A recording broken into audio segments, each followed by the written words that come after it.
हाँ तो भाई तुम्हारा स्वागत है फिर से किचन टॉक्स के एक और एपिसोड में। तो सीन ऐसा है, अभी रूटीन में थोड़ा सा हमने चेंज किया है और चेंज हमने किया है जन टाइमिंग को लेके दो तीन चीज़ों की। एक तो हमारी किचन टॉक्स रिकॉर्ड करने का टाइम, क्योंकि रात को जब हम वर्कआउट करके आके रिकॉर्ड करते हैं तो भाई एनर्जी बहुत कम होती है उस टाइम पे, सही बताएं तो। क्योंकि ट्रेन करके आने के बाद एक ही दिमाग में चीज़ रहती है, मील लो मील लो मील लो दूसरे सेशन के बाद। तो मील हमारी वो रेडी है और हमने सोचा कि आज से किचन टॉक्स जो सेकंड सेशन रहता है उससे प्री वर्कआउट मील के टाइम पे एक तरीके से रिकॉर्ड कर लेंगे तो काफ़ी ज़्यादा सही रहता है। इसी बहाने तुम्हें हम अपनी प्री वर्कआउट मील भी दिखा देते हैं। ये हमने दो मील को कंबाइन किया हुआ है। तो इसमें है बनाना, राइस और पीनट बटर। इसमें है ग्रीक योगर्ट, वे प्रोटीन और पीनट बटर। तो ये मैक्रोज में हमारे बैठ रही हैं चीज़ें, तो उसके अकॉर्डिंग ही है। बाकी एक रीलिया टॉपिक आज हमने बनाया है तो उसको तुम्हें कवर कर ही देते हैं। वो ये था कि बजट फ्रेंडली लीन बल्क कैसे करें, या बजट फ्रेंडली, इसको बल्किंग में भी हमने कवर किया ही होगा, हमें यकीन है। बट अगेन, चाहे तुम्हारा बल्क हो चाहे कट हो, तुम्हारे फूड सोर्सेज सेम ही होने वाले हैं। इन दी एंड तुम चेंजेस करते हो मैक्रोज में। अब कैसे तुम इसको बजट फ्रेंडली बना सकते हो वो तुम्हारे ऊपर निर्भर करता है कि तुम कितने ज़्यादा रिसोर्सफुल हो। हमने कई बार इस चीज़ को लेकर बात करी है कि रिसोर्सफुल होना एक खुद में एक स्किल है, वो तुम्हें होना ही होगा। अगर तुम रिसोर्सफुल हो, तुम चीज़ें कहीं ना कहीं से मैनेज कर लोगे। और रिसोर्सफुल का यहाँ हमारा कहने से मतलब हो जाएगा कि तुम फूड सोर्सेज को किस तरीके से अच्छे से मैनेज करते हो और बजट के अकॉर्डिंग। क्योंकि खाने को तो फ्रूट्स में तुम बेरीज भी खा सकते हो और खाने को तो तुम फ्रूट्स में बनाना या केला, दोनों एक ही चीज़ ही हो गई। बनाना या फिर एप्पल या फिर और सस्ता जाए पपीता पीता भी तुम ले सकते हो। तो खर्चा करने पे आओ तो खर्चा करने की कोई लिमिट नहीं है, और समहाउ तुम मैनेज करना चाहो, बजट में रखना चाहो तो चीज़ें तुम रख सकते हो। हम थोड़ा सा दोनों का कॉम्बिनेशन लेके चलते हैं। और एक चीज़ और होती है जिसका हम कॉम्बिनेशन लेके चलते हैं, वो है टाइमिंग को लेके, कि वो रिसोर्सफुल होना प्लस तुम उसको ईजिली मैनेज कर लो। ये दोनों चीज़ को कंबाइन लेके हम चलते हैं। जैसे कार्ब के लिए हम राइस ज़्यादा प्रेफर करते हैं, ओट्स ज़्यादा प्रेफर करते हैं, क्योंकि दोनों ईजिली अवेलेबल हैं। और यहीं अगर हम अमीरी पे जाएंगे तो हम ब्राउन राइस की तरफ जाएंगे या फिर और ज़्यादा अच्छे ब्रेड की तरफ जाएंगे, ये सारी चीज़ें होंगी। बट अगेन, क्योंकि अगेन जैसा हमने बताया, resourceful with perfect food selection ये कह सकते हो, या फिर जो ज़्यादा इजीली हम अपने रूटीन में मैनेज कर पाएँ उसको हम ज़्यादा प्रेफर करते हैं।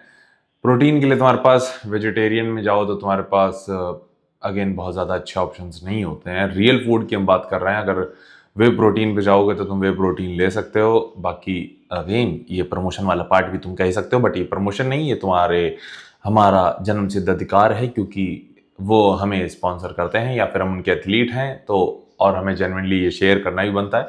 तो हम अवतार के आइसोरिच यूज़ करते हैं। बट अगेन ये वाला काफ़ी ज़्यादा एक तरीके से क्वालिटी में चला जाता है। थोड़ा अफोर्डेबल प्लस क्वालिटी की तरफ जाएंगे तो वो होगा परफॉर्मेंस वे, जो कि तुम्हें थोड़ा सा एक तरीके से तुम्हारे बजट में पड़ सकता है। वापस आते हैं मुद्दे पे, इतना ज़्यादा नहीं। तो तुम्हारे पास प्रोटीन में, तुम्हारे पास रियल फूड में अगर वेजिटेरियन में जाओगे तो वे होता है, तुम्हारे पास दाल होती है, बीन्स होती हैं, तुम्हारे पास पनीर वगैरह होता है। इन सब के मैक्रोज को तुम्हें थोड़ा सा अरेंज करना पड़ता है अगेन। प्लस क्या कह सकते हैं, नॉन वेज में जाओगे तो तुम्हारे पास चिकन ब्रेस्ट होती है, एग वाइट्स होती हैं। एग वाइट्स काफ़ी ज़्यादा एक अच्छा सोर्स हम समझते हैं, काफ़ी प्रोटीन को लेके है।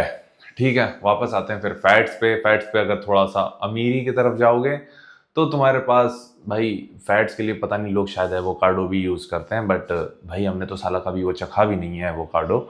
सही में यार, आज तक हमें कितने पैदा हुए, 28 साल होने को हैं और हमने आज तक एवोकाडो नहीं खाया। ये बड़ी ही शर्मनाक बात है। एज अ फिटनेस इन्फ्लुएंसर या एथलीट होने के नाते हमने आज तक साला एवोकाडो का एवो नहीं खाया होगा यार हमने। ये दिक्कत वाली चीज़ है। हमें रिसेंटली इसके लिए कुछ करना पड़ेगा अब आने वाले समय में, वरना कह नहीं पाएंगे यार हम कि एवोकाडो का टेस्ट भी हमें नहीं पता होगा यार। देखा जाए तो ड्रैगन फ्रूट भी नहीं हमने खाया, ड्रैगन फ्रूट्स वाला सीन जो होता है। ऐसी बहुत सी चीज़ें हैं जो हमने नहीं खाई हैं। बट अगेन, अगर तुम फैट्स पे जाते हो तो मूंगफली तुम्हारे पास काफ़ी ज़्यादा एक अच्छा और बजट फ्रेंडली ऑप्शन होता है। क्विक में हम जाते हैं क्योंकि एक तरीके से हमें जल्दी जल्दी चाहिए होता है और थोड़ा सा टेस्ट भी हो। तो पीनट बटर, अगेन थोड़ा सा पीनट बटर भी हम महंगे की तरफ चले जाते हैं हमारे लिए तो, लेकिन वो इतना ज़्यादा नहीं होता।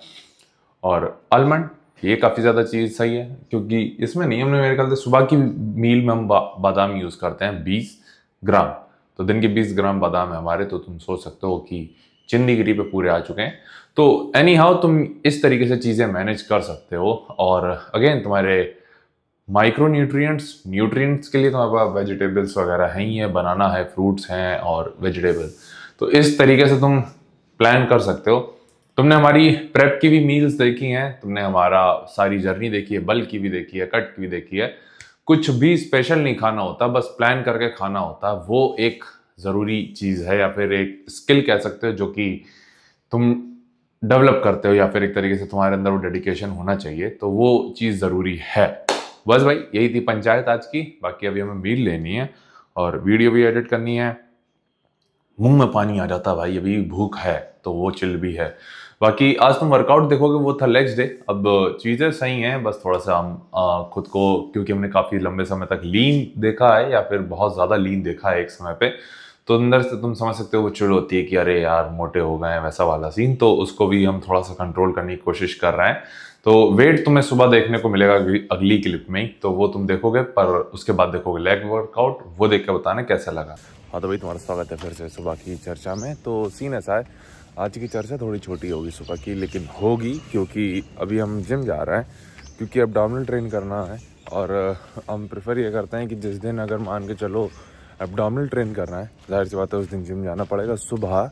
तो उसके लिए जो स्टेप्स वाला सीन है वो भी हम ट्रेडमिल पे कर लेंगे। थोड़ा सा वो टाइम सेविंग ही होगा, क्योंकि उस पर हम इंक्लाइन पे करेंगे तो कैलोरीज ज़्यादा बर्न कर पाएंगे कंपेरेटिवली अगर हम सिर्फ फ्लैट रोड पे चलते हैं। तो थोड़ा सा इक्वलाइज करेगा उस चीज़ को, कि समझ रहे हो तुम टाइम पीरियड को, जो हम 30 मिनट आज सिर्फ कर सकते हैं। क्योंकि सुबह का सीन ये रहता है कि हम 1 घंटे से ज़्यादा नहीं दे सकते इस वॉकिंग को, या फिर वॉकिंग प्लस एब्डोमिनल को। तो एब्डोमिनल को हमें करीब 20 से 25 मिनट देने, तो ट्रेडमिल को ही उतना टाइम दे देंगे। वापस आते हैं, वेट के साथ अपडेट करते हैं। अभी का हमारा वेट था 84.20, तो बीते करीब 2 दिनों में ही हमारा 1.8 kg वेट ड्रॉप हुआ है। और मोस्टली ये फैट ही है, क्योंकि कल जब हम अपनी पोस्ट स्टीम खुद की एक तरीके से देख रहे थे, तो भाई हमें लग रहा था कि शेट ह्यूज ऐसा वाला सीन। तो हम एक्सपेक्ट कर रहे थे कि शायद वेट बढ़ेगा, बट उल्टा, यानी वेट काफ़ी ज़्यादा कम हुआ है कल। और कल हमने स्टीम भी ली थी, तो हो सकता है वो भी एक रीज़न हो। बट अगेन रिजल्ट से खुश हैं, तो इस बार थोड़ा सा हम स्ट्रेस भी कम ले रहे हैं, तो वो चीज़ भी है। बाकी बस भाई यहीं तक रखते हैं। आज ट्रेन करना है हमें, सुबह ट्रेन करना है अभी लेग्स, शाम को ट्रेन करना है हमें चेस्ट। तो ये भी रूटीन रहेगा। सुबह का रूटीन जो रहता है, वर्कआउट रूटीन, वो थोड़ा क्वालिटी फोकस रहता है। शाम को पंप बहुत तगड़ा आता है, तो ये चीज़ भी हो रही है। बट दोनों ही चीज़ों में काफ़ी चीज़ें फेवरेबल हैं, क्योंकि क्वालिटी वर्कआउट है तो इफेक्टिव है, पम्प्ड वर्कआउट है तो इफेक्टिव है। तो दोनों का पॉजिटिव साइड देखो। बाकी भाई तुमसे मिलते हैं जिम में।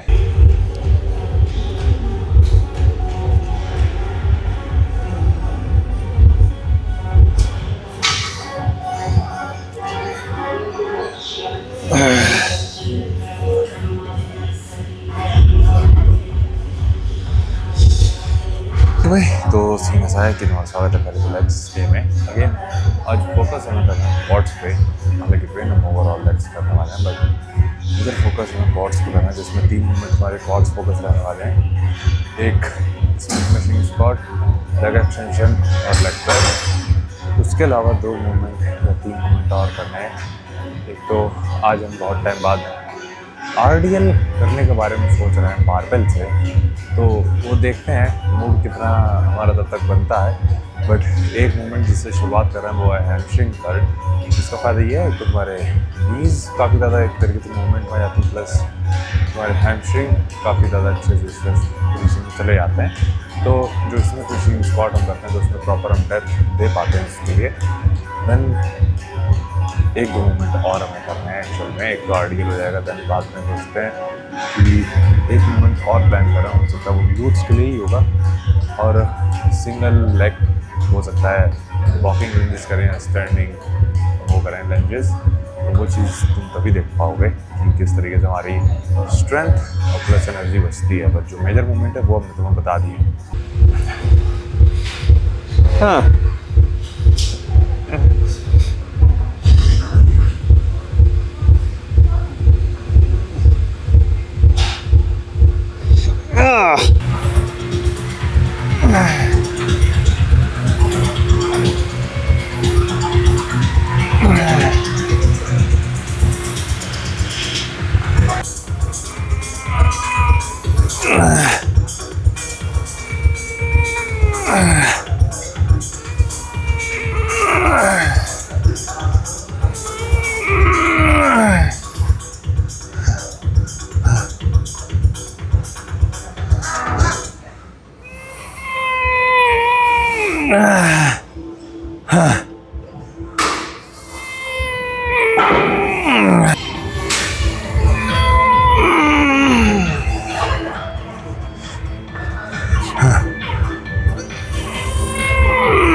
Fuck. Huh.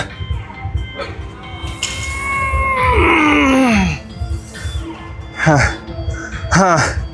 Huh. Huh. Huh.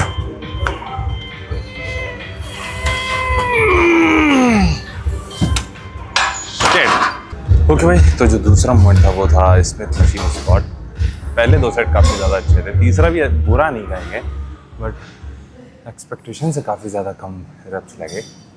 कितना वेट था? 20 और 15 की प्लेट थी, तो 40, 50, 55 हो गई, 110 साला 110 पे स्मिथ मशीन कंबाइन करके 4 हो गई और 4 ही रह पाए थे।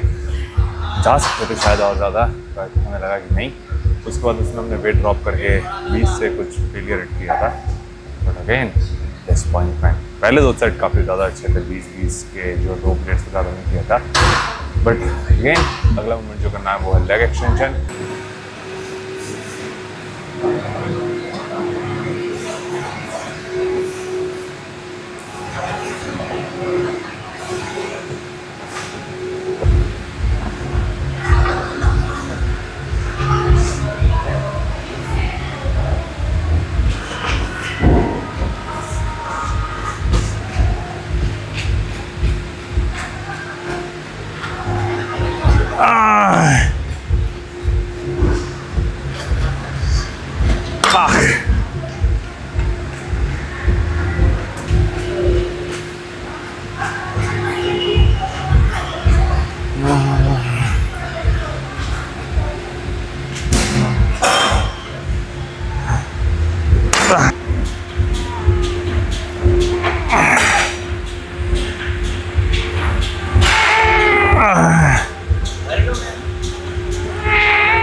सीन ऐसा, इससे पहले हमने किया था लेग प्रेस, तो कई चीज़ें सही भी हैं और कई चीज़ें थोड़ा सा हमें इम्पेशेंट कर रही हैं। और वो है फैट परसेंट, क्योंकि है डिसेंट है क्योंकि, लेकिन अभी भी वेंस देख पा रहे हैं, लेग्स पे काफ़ी ज़्यादा विजिबल है, तो वो चीज़ थोड़ा सा सही भी है।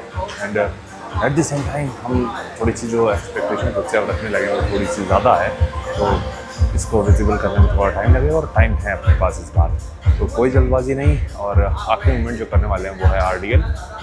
अगेन बहुत ज़्यादा हैवी नहीं आएंगे, बहुत ज़्यादा लाइट भी नहीं, क्योंकि बहुत नहीं, हमने पहले पता भी नहीं की भी है कि नहीं की, पहले डम्बल से करते थे, बट अगेन अब बारबेल से करने वाले हैं।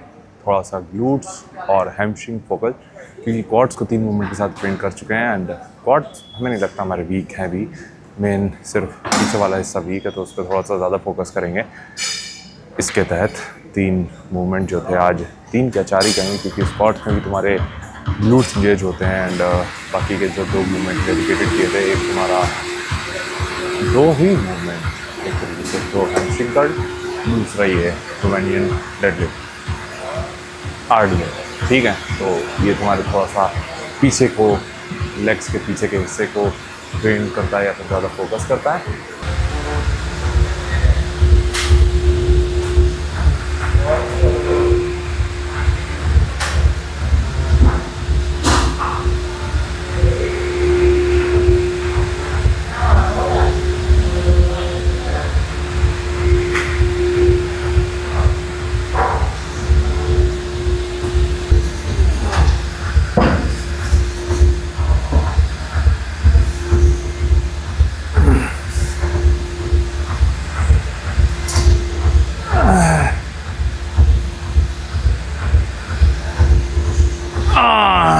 ओके भाई, तो सीन ऐसा वर्कआउट यहीं तक था। काफ़ी बढ़िया वर्कआउट था, मतलब कि हमारी एक्सपेक्टेशन से काफ़ी ज़्यादा पम्प्ड और एक तरीके से मसल डेफिनेशन फील कर रहे हैं, क्योंकि फैट इतना ज़्यादा भी नहीं है और इतना कम भी नहीं है कि सभी वेन्स देख पाएँ। बट जैसे ही बैठते हैं और थोड़ा सा भी ब्लड फ्लो इंक्रीज करता है तो बहुत तगड़ी वेन्स दिखने लगती हैं। तो वो चीज़ पंप पे दिखनी चाहिए तो मज़ा आता है। जैसे तुम अपने बाइसेप्स ट्रेन करते हो तो फिर अचानक से तुम्हारी बाइसेप्स में जैसे वेन्स का जितनी ज़्यादा अच्छे से विजिबल होती हैं, वो चीज़ अभी नहीं दिखती लेग्स में, और वही दिखनी चाहिए। एक समय पे गोल था कि वेन्स दिखें, बट वेन्स तो दिख रही हैं, बट अब चाहिए ज़्यादा वेन्स दिखें। तो वो गोल है और इसी को दिमाग में लेकर चल रहे हैं, और उतना फैट परसेंट लो करना भी है, slow controlled muscle definition, muscle quality, muscle size के साथ। तो यहीं तक रखते हैं पंचायत। बाकी तुमसे मिलते हैं भाई घर पे। तब तक तुम अपना ख्याल रखना, और कुछ पूछना चाहो तो नीचे कमेंट कर देना भाई, ठीक है।